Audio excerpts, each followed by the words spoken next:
পরিবারটির মধ্যে কোনো রকমের গোল বাঁধিবার কোনো সঙ্গত কারণ ছিল না। অবস্থাও সচ্ছল, মানুষগুলিও কেউই মন্দ নহে, কিন্তু তবুও গোল বাঁধিল। কেননা সঙ্গত কারণেই যদি মানুষের সবকিছু ঘটিত, তবে তো লোকালয়টা একটা অঙ্কের খাতার মতো হইত। একটু সাবধানে চলিলেই হিসাবে কোথাও কোনো ভুল ঘটিত না। যদি বা ঘটিত, সেটাকে রবার দিয়া মুছিয়া সংশোধন করিলেই চলিয়া যাইত। কিন্তু মানুষের ভাগ্য দেবতার রসবোধ আছে, গণিত শাস্ত্রে তাহার পাণ্ডিত্য আছে কিনা জানি না, কিন্তু অনুরাগ নাই।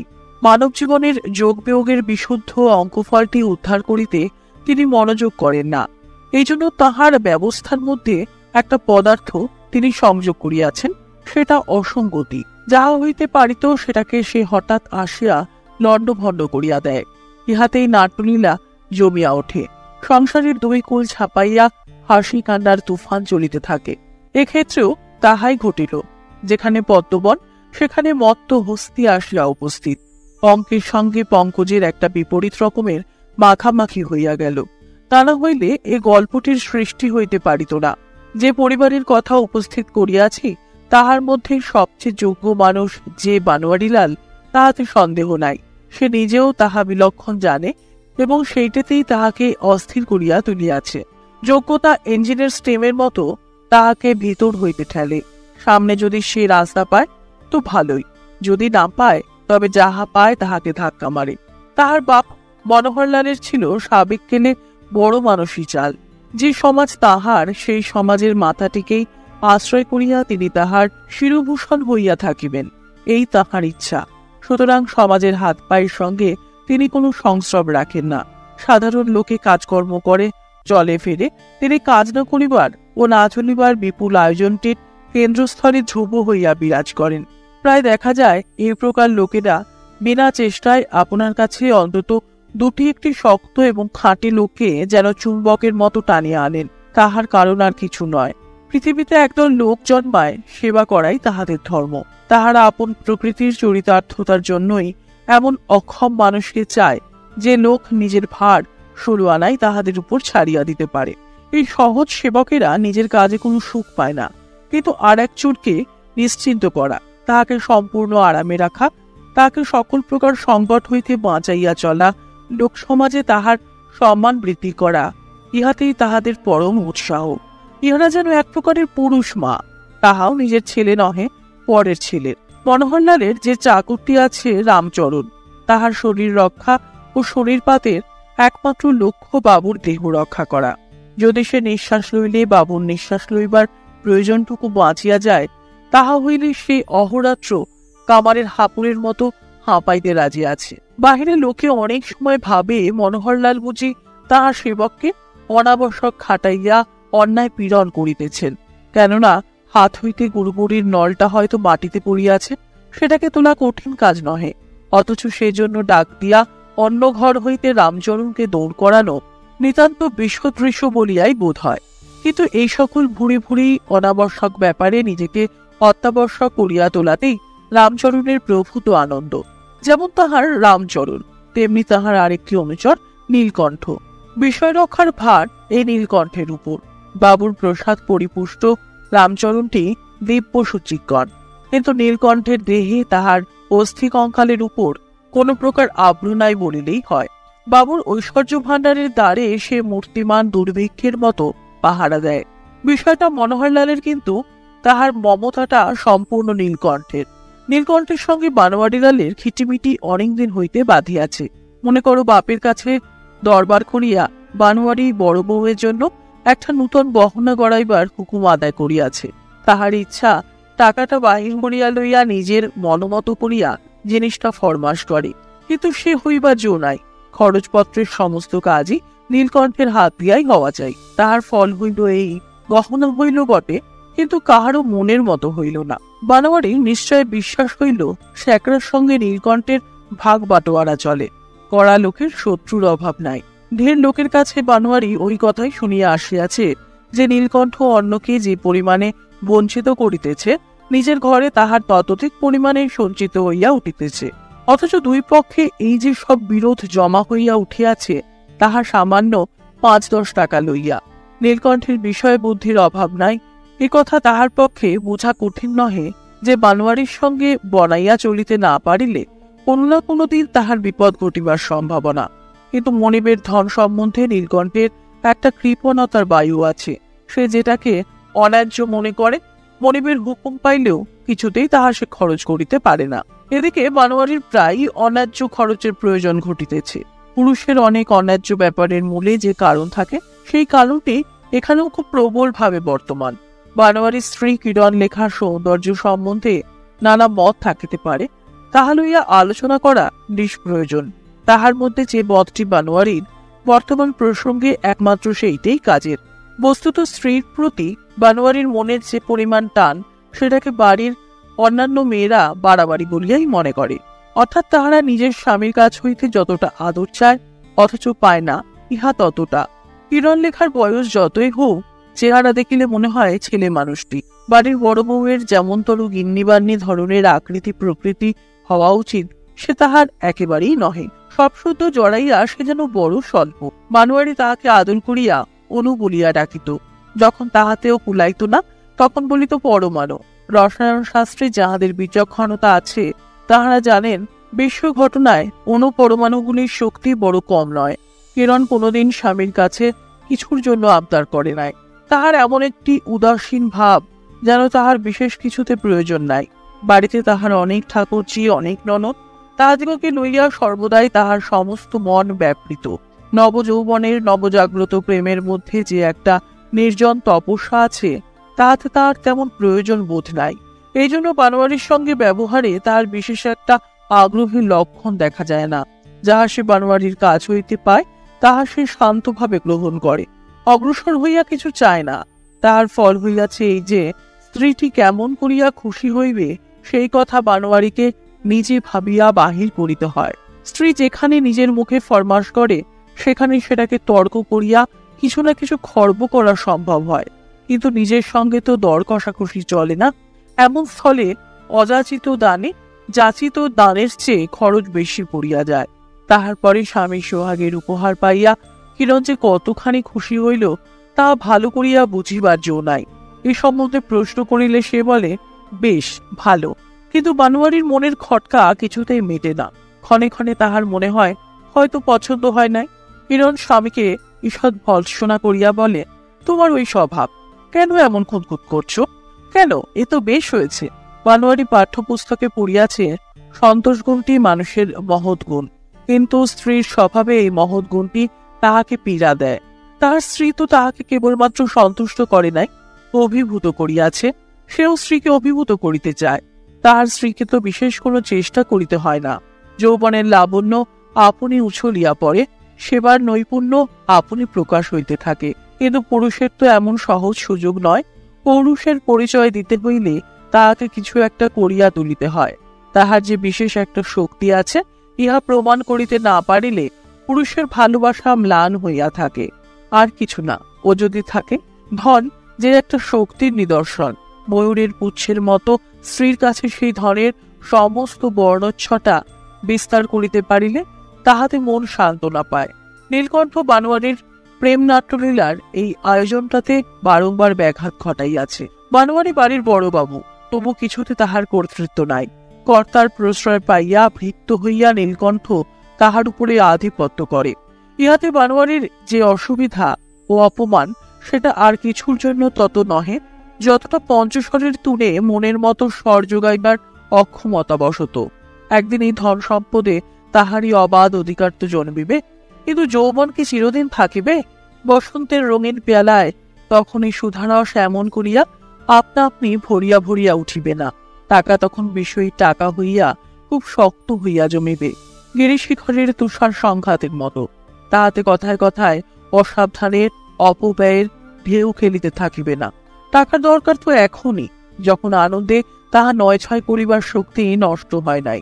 বানোয়ারির প্রধান শখ তিনটি: কুস্তি, শিকার এবং সংস্কৃত চর্চা। তাহার খাতার মধ্যে সংস্কৃত উদ্ভট কবিতা একেবারে বোঝাই করা। বাদলার দিনে, জ্যোৎস্না রাত্রে, দক্ষিণা হাওয়ায় সেগুলি বড় কাজে লাগে। সুবিধা এই, নীলকণ্ঠ এই কবিতাগুলির অলঙ্কার বাহুল্যকে খর্ব করিতে পারে না। অতিশয়োক্তি যতই অতিশয় হোক, কোনো খাতাঞ্চি সেরেস্তায় তাহার জন্য জবাবদিহি নাই। কিরণের কানের শোনায় কার্পণ্য ঘটে, কিন্তু তাহার কানের কাছে যে মন্দাক্রান্তা গুঞ্জরিত হয়, তাহার ছন্দে একটি মাত্রাও কম পড়ে না, এবং তাহার ভাবে কোনো মাত্রা থাকে না বলিলেই হয়। লম্বা চওড়া পালোয়ানের চেহারা বানোয়ারির। যখন সে রাগ করে তখন তার ভয়ে লোকে অস্থির, কিন্তু এই জোয়ান লোকটির মনের ভিতরটা ভারী কোমল। তাহার ছোট ভাই বংশীলাল যখন ছোট ছিল তখন সে তাহাকে মাতৃস্নেহে লালন করিয়াছে। তাহার হৃদয়ে যেন একটি লালন করিবার ক্ষুধা আছে। তাহার স্ত্রীকে সে যে ভালোবাসে তার সঙ্গে এই জিনিসটিও জড়িত, এই লালন করিবার ইচ্ছা। কিরণ লেখা তরুচ্ছায়ার মধ্যে পথহারা রশ্মি রেখাটুকুর মতোই ছোট। ছোট বলিয়াই সে তাহার স্বামীর মনে ভারী একটা দরদ জাগাইয়া রাখিয়াছে। এই স্ত্রীকে বসনে ভূষণে নানা রকম করিয়া সাজাইয়া দেখিতে তাহার বড় আগ্রহ। তাহা ভোগ করিবার আনন্দ নহে, তাহা রচনা করিবার আনন্দ, তাহা এককে বহু করিবার আনন্দ। কিরণ লেখাকে নানা বর্ণে নানা আবরণে নানা রকম করিয়া দেখিবার আনন্দ। কিন্তু কেবলমাত্র সংস্কৃত শ্লোক আবৃত্তি করিয়া বানোয়ারির এই শখ কোনো মতেই মিটিতেছে না। তাহার নিজের মধ্যে একটি পুরুষোচিত প্রভু শক্তি আছে, তাহাও প্রকাশ করিতে পারিল না। আর প্রেমের সামগ্রীকে নানা উপকরণে ঐশ্বর্য বান করিয়া তুলিবার যে ইচ্ছা, তাহাও তার পূর্ণ হইতেছে না। এমনি করিয়াই এই ধনীর সন্তান, তাহার মান মর্যাদা, তাহার সুন্দর স্ত্রী, তাহার ভরা যৌবন, সাধারণত লোকে যাহা কামনা করে তাহার সমস্ত লইয়াও সংসারে একদিন একটা উৎপাতের মতো হইয়া উঠিল। সুখদা মধু কৈবর্তের স্ত্রী, মনোহরলালের প্রজা। সে একদিন অন্তঃপুরে আসিয়া কিরণ লেখার পা জড়াইয়া ধরিয়া কান্না জুড়িয়া দিল। ব্যাপারটা এই, বছর কয়েক পূর্বে নদীতে বেড়জাল ফেলিবার আয়োজন উপলক্ষে অন্যান্য বারের মতো জেলেরা মিলিয়া একযোগে খত লিখিয়া মনোহরলালের কাছারিতে 1000 টাকা ধার লইয়াছিল।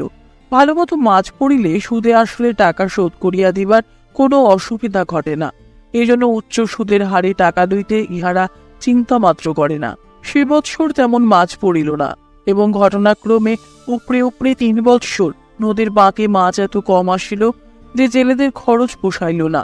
অধিকন্তু তাহারা ঋণের জালে বিপরীত রকম জড়াইয়া পড়িল।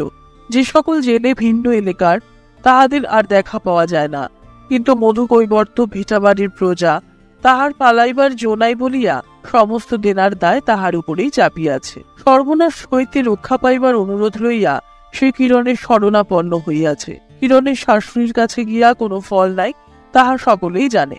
কেননা নীলকণ্ঠের ব্যবস্থায় কেহ যে আঁচড়টুকু কাটিতে পারে এ কথা তিনি কল্পনা করিতেও পারেন না।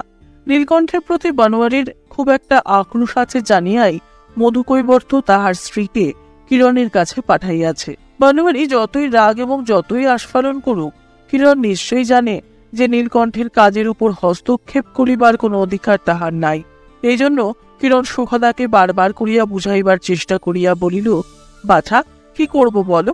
জানোই তো এতে আমাদের কোনো হাত নেই। কর্তা আছেন, মধুকে বলো, তাকে গিয়ে ধরুক। সে চেষ্টা তো পূর্বেই হইয়াছে। মনোহরলালের কাছে কোনো বিষয় নালিশ উঠিলেই তিনি তাহার বিচারের ভার নীলকণ্ঠের পরেই অর্পণ করেন। কখনোই তাহার অন্যথা হয় না। ইহাতে বিচার প্রার্থীর বিপদ আরও বাড়িয়া ওঠে। দ্বিতীয়বার কেহ যদি তাহার কাছে আপিল করিতে চায়, তাহা হইলে কর্তা রাগিয়া আগুন হইয়া ওঠেন। বিষয়কর্মের বিরক্তি যদি তাহাকে পোহাইতে হইল, তবে বিষয় ভোগ করিয়া তাহার সুখ কি? সুখতা যখন কিরণের কাছে কান্নাকাটি করিতেছে, তখন পাশের ঘরে বসিয়া বানোয়ারি তাহার বন্দুকের চোঙে তেল মাখাইতেছিল। বানোয়ারি সব কথাই শুনিল। কিরণ করুণ কণ্ঠে যে বারবার করিয়া বলিতেছিল যে তাহারা ইহার কোনো প্রতিকার করিতে অক্ষম, সেটা বানোয়ারির বুকে শেলের মতো বেঁধিল। সেদিন মাঘী পূর্ণিমা, ফাল্গুনের আরম্ভে আসিয়া পড়িয়াছে। দিনের বেলাকার গুমট ভাঙিয়া সন্ধ্যাবেলায় হঠাৎ একটা পাগলা হাওয়া মাতিয়া উঠিল। কোকিলকে ডাকিয়া ডাকিয়া অস্থির, বারবার এক সুরের আঘাতে সে কোথাকার কোন ঔদাসীন্যকে বিচলিত করিবার চেষ্টা করিতেছে। আর আকাশে ফুলগন্ধের মেলা বসিয়াছে, যেন ঠেলাঠেলি ভিড়। জানলার ঠিক পাশেই অন্তঃপুরের বাগান হইতে মুচকুন্দ ফুলের গন্ধ বসন্তের আকাশে নিবিড় নেশা ধরাইয়া দিল। কিরণ সেদিন লটকানের রং করা একখানি শাড়ি এবং খোপায় বেলফুলের মালা পরিয়াছে। এই দম্পতির চিরনিয়ম অনুসারে সেদিন বানোয়ারির জন্য ফাল্গুন ঋতু যাপনের উপযোগী একখানি লটকানের রঙিন চাদর ও বেলফুলের গোড়ে মালা প্রস্তুত। রাত্রে প্রথম প্রহর কাটিয়া গেল, তবু বানোয়ারির দেখা নাই। যৌবনের ভরা পেয়ালাটি আজ তাহার কাছে কিছুতেই রুচিল না। প্রেমের বৈকুণ্ঠ লোকে এত বড় কুণ্ঠা হইল, সে প্রবেশ করিবে কেমন করিয়া? মধুকৈবর্তের দক্ষ দূর করিবার ক্ষমতা তাহার নাই, সে ক্ষমতা আছে নীলকণ্ঠের। এমন কাপুরুষের কণ্ঠে পড়াইবার জন্য মালা কি গাঁথিয়াছে? প্রথমেই সে তাহার বাহিরের ঘরে নীলকণ্ঠকে ডাকাইয়া আনিল এবং দেনার দায় মধুকৈবর্তকে নষ্ট করিতে নিষেধ করিল। নীলকণ্ঠ কহিল, মধুকে যদি প্রশ্রয় দেওয়া হয়, তাহা হইলে এই তামাদের মুখে বিস্তর টাকা বাকি পড়িবে, সকলেই ওজর করিতে আরম্ভ করিবে। বনোয়ারি তর্কে যখন পারিল না, তখন যাহা মুখে আসিল গাল দিতে লাগিল। বলিল, ছোট লোক। নীলকণ্ঠ কহিল, ছোট লোক না হইলে বড় লোকের শরণাপন্ন হইব কেন? বলিল, চোর। নীলকণ্ঠ বলিল, সে তো বটেই, ভগবান যাহাকে নিজের কিছুই দেন নাই, পরের ধনেই তো সে প্রাণ বাঁচায়। সকল গালি সে মাথায় করিয়া লইল। শেষকালে বলিল, উকিল বাবু বসিয়া আছেন, তাহার সঙ্গে কাজের কথাটা সারিয়া লই, যদি দরকার বোধ করেন তো আবার আসিব। বনোয়ারি ছোট ভাই বংশীকে নিজের দলে টানিয়া তখনই বাপের কাছে যাওয়া স্থির করিল। সে জানিত একলা গেলে কোনো ফল হইবে না, কেননা এই নীলকণ্ঠকে লইয়াই তাহার বাপের সঙ্গে পূর্বেই তাহার খিটিমিটি হইয়াছে। বাপ তাহার উপর বিরক্ত হইয়া আছেন।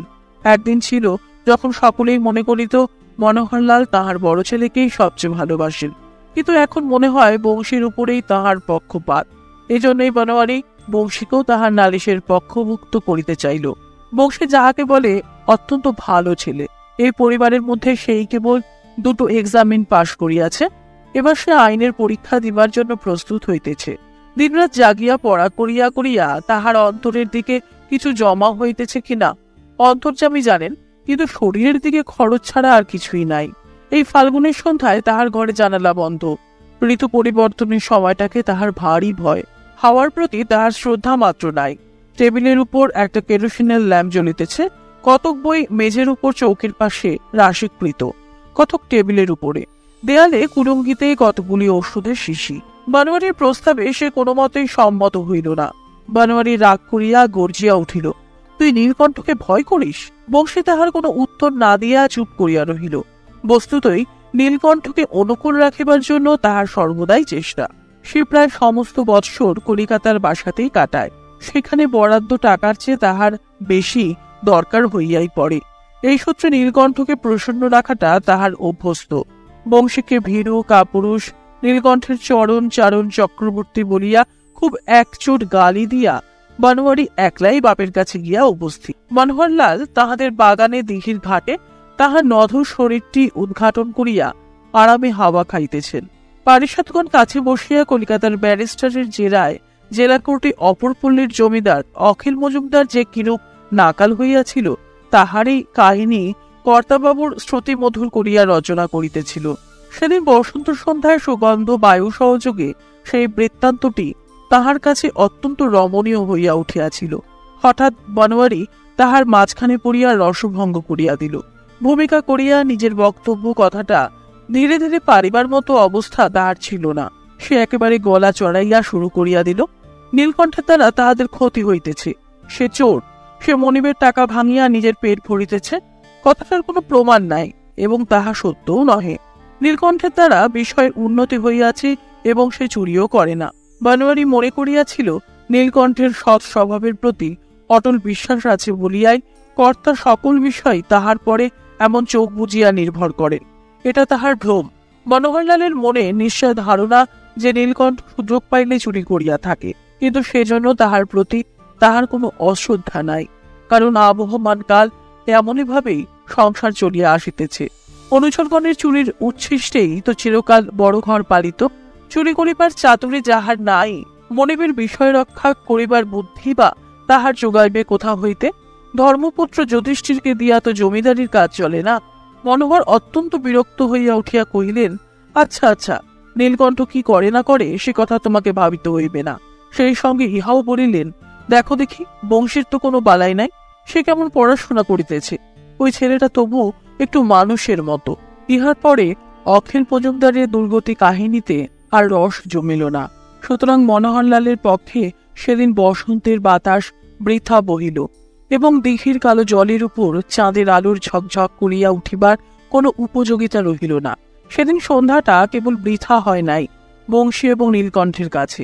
জানলা বন্ধ করিয়া বংশী অনেক রাত পর্যন্ত পড়িল এবং উকিলের সঙ্গে পরামর্শ করিয়া নীলকণ্ঠ অর্ধেক রাত কাটাইয়া দিল। কিরণ ঘরের প্রদীপ নিবাইয়া দিয়া জানালার কাছে বসিয়া কাজকর্ম আজ সে সকাল সকাল সারিয়া লইয়াছে। রাত্রের আহার বাকি, কিন্তু এখনো বানোয়ারি খায় নাই, তাই সে অপেক্ষা করিতেছে। মধুকৈবর্তের কথা তাহার মনেও নাই। বানোয়ারি যে মধুর দুঃখের কোনো প্রতিকার করিতে পারে না, এ সম্বন্ধে কিরণের মনে ক্ষোভের লেশ মাত্র ছিল না। তাহার স্বামীর কাছ হইতে কোনোদিন সে কোনো বিশেষ ক্ষমতার পরিচয় পাইবার জন্য উৎসুক নহে। পরিবারের গৌরবেই তাহার স্বামীর গৌরব।